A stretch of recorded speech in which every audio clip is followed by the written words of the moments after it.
પ્રમાણે પૈસા મળે, 2000 મળે, કોકનો 2500 મળે. હવે એટલામાં તો આખો મહિનો દોડાય કરો, રાત દિવસ અમારા આશાઓ જુઓ નહીં.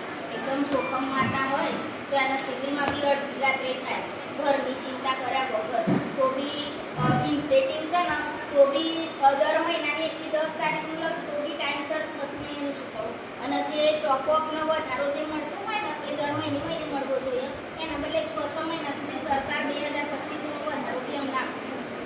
એટલે જેમ આંગણવાડી વાળે બહેનોના 25,000નો 24,000નો હાઈકોર્ટે આદેશ કર્યો ને એમ અમારી બહેનો તો રાત દિવસ કામ કરે છે. એમને તો કામના કલાકો નક્કી કરે, એટલે અમારા આશાઓ ફેસિલિટરના કામના કલાકો જ નક્કી નથી. તો પહેલાં તો એ સરકારશ્રીમાં મારી વિનંતી છે કે કામના કલાકો નક્કી કરો અને પછી અમારું ફિક્સ પગાર કરો, અમારી ઇન્સેન્ટિવ પ્રધાનની જરૂર.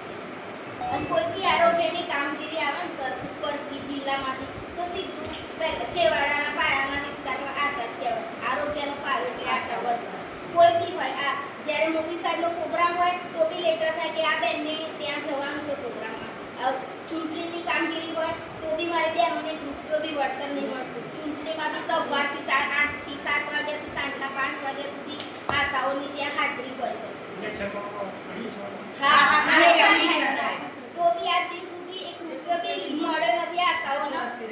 અને શિક્ષકોનો જ્યારે ત્યાં હોય તો બીએલઓ તરીકે એમને બી પૈસા મળતા હોય છે, જ્યારે આ લોકો સેવા જ કરે છે. એટલે અમારી આશા વર્કર બહેનોને મામલતદારના આવેદનપત્ર આપવાની કેમ ફરજ પડી? અમારા બહુ લાંબા સમયથી માંગણી છે સરકાર જોડે કે આટલી મોંઘવારીમાં નજીવું 2500-3000માં અમારું ઘર પૂરું થતું નથી. અને આરોગ્યના પાયાના કર્મચારી છે અમે. આરોગ્યના દરેક લાભ, દરેક યોજનાઓ અમે છેવાડાના ઘર સુધી, ખેતર વિસ્તાર સુધી પહોંચાડીએ છીએ. સરકાર તમને કઈ જે આ તારે કામગીરી સોંપી છે? આપણા વડાપ્રધાન શ્રી નરેન્દ્ર મોદી એમની એક નમોશ્રી યોજના આવે છે. એમના પહેલી વાર પ્રેગ્નેન્ટ થાય, બીજી વાર થાય, એના 12,000 મળે. એના માટે અમે લાભાર્થીના ડોક્યુમેન્ટ રેડી કરાવી અને લાભાર્થીને 12,000નો લાભ આપીએ છીએ. આયુષ્માન કાર્ડ બધાના ઘરે જઈને કાઢીએ છીએ. 10 લાખનું કાર્ડ આવે છે. એમાં તમામ ગંભીર બીમારીઓની ફ્રીમાં સેવા થાય છે. બરાબર. PMVYમાં બી કાર્ડ કાઢીએ તો એના બી 6,000 લાભાર્થીને અમારી આશાઓ આપે છે. હાલમાં તમને અત્યારે કેટલો પગાર મળતો હોય? હાલમાં કેટલો પગાર મળે તમને? હાલમાં 2500-3000 જેવું ઇન્સેન્ટિવ. પગાર તો અમારો છે જ નહીં. અમારે તો માનદ વેતન જેવું જ છે કે જેટલું કામ કરો એ પ્રમાણે મહેનતાણું ચૂકવે. અને આશા ફેસિલિટરનો તો TADA જ છે, ખાલી ભાડું જ ચૂકવવામાં, પગાર તો આપતા જ નથી. અને 20 વિઝિટ હોય છે એના બદલે 30 વિઝિટ કરવી પડે છે અમારે. તો એ બી અને કામના કલાકો નક્કી કરવામાં આવે.